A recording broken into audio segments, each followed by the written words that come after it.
Hello student, आज का हमारा टॉपिक है accounting for partnership firm fundamental. That mean हमारा जो टॉपिक स्टार्ट है पार्टनरशिप फर्म से रिलेटेड है। इस जो टॉपिक हम आज स्टार्ट करने वाले हैं वो कंटिन्यू यूज होने वाला है नेक्स्ट 5 चैप्टर्स में, तो इसलिए बड़े आराम से इसको आपने अंडरस्टैंड करना है। इस टॉपिक से रिलेटेड थोड़ी वीडियो भी एक्स्ट्रा बनाई जाएंगी ताकि आपको इजीली अंडरस्टैंड हो। तो आज इसके पार्ट 1 में हम लोग सीखते हैं थ्योरेटिकल पोर्शन, क्योंकि 1 मार्क से क्वेश्चन भी आपके आने हैं, तो ऐसे में थ्योरी पोर्शन को भी आपको ध्यान से स्टडी करना होगा। आपको इसके बारे में बहुत कुछ पता है, कुछ ब्रीफ में हम डिस्कस यहां करते हैं। फर्स्ट वन है मीनिंग ऑफ पार्टनरशिप। क्या है? Partnership is a relationship between person who have agreed to share profit of the business carried on by all or any of them acting for all. That means partnership relationship है, संबंध है किससे? Person से, जो agree हुए किसको बांटने में? प्रॉफिट और के शेयर्स को। इसमें लॉस भी इंक्लूड होता है। ऑफ द बिजनेस, एक बिजनेस के, carried for and on by all or any of them acting for all.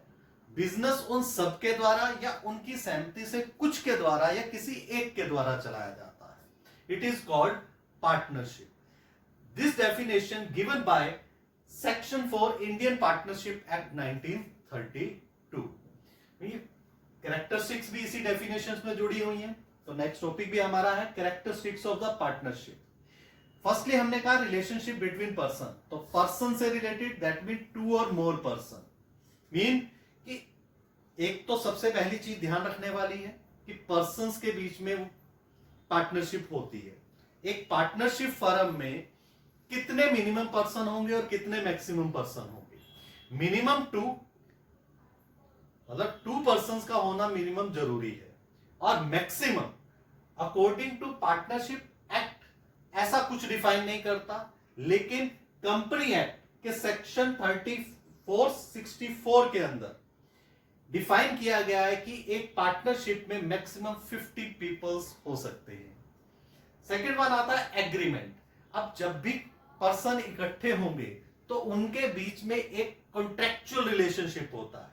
मतलब इकट्ठा तो किसी एनजीओज के लिए भी इकट्ठा हुआ जा सकता है, किसी चैरिटेबल वर्क के लिए भी इकट्ठा हुआ जा सकता है, लेकिन बिजनेस के लिए इकट्ठा होना है और इकट्ठे होंगे तो उनके बीच में एग्रीमेंट का होना भी जरूरी है। अब उस एग्रीमेंट के लिए भी क्लियरली डिफाइन किया गया है कि एग्रीमेंट रिटन भी हो सकता है और ओरल भी। दैट मीन कॉन्ट्रैक्चुअल रिलेशनशिप होना चाहिए।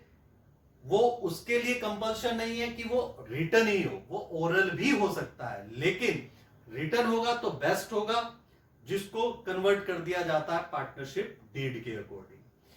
नेक्स्ट वन आता है प्रॉफिट मोटिव और sharing of profit. That mean उस बिजनेस का मोटिव प्रॉफिट अर्न करना होना चाहिए, चैरिटेबल नहीं होना चाहिए, और उस प्रॉफिट शेयर को वो लोग आपस में डिवाइड करने वाले होने चाहिए।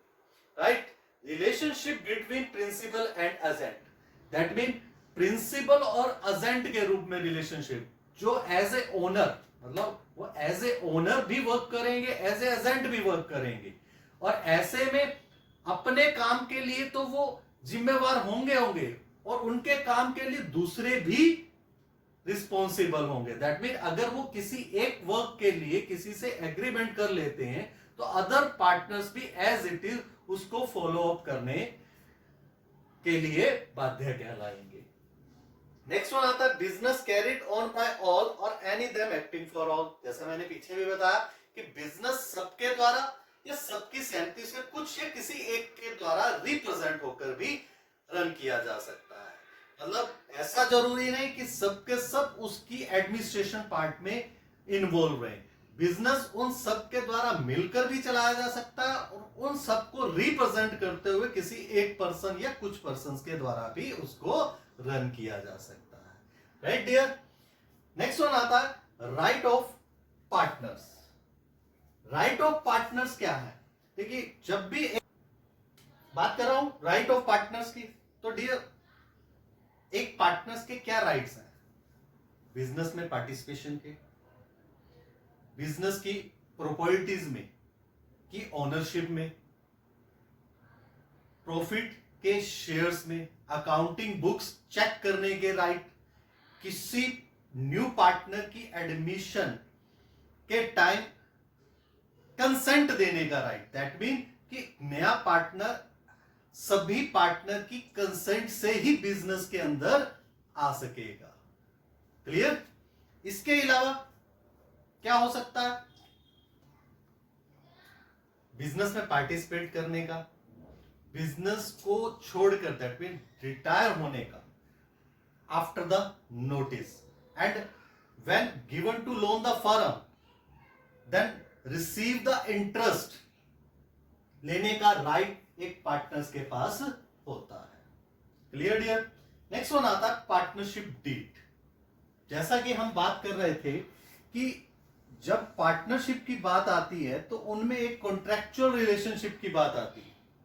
अब कॉन्ट्रैक्चुअल रिलेशनशिप की बात आती है तो एग्रीमेंट की बात आती है। अब एग्रीमेंट जब रिटर्न होता है, मैं अगर सिंपल वे में कहूं कि when agreement is written is called partnership deed. अब उस पार्टनरशिप डीड में एग्रीमेंट में राइट क्या होता है?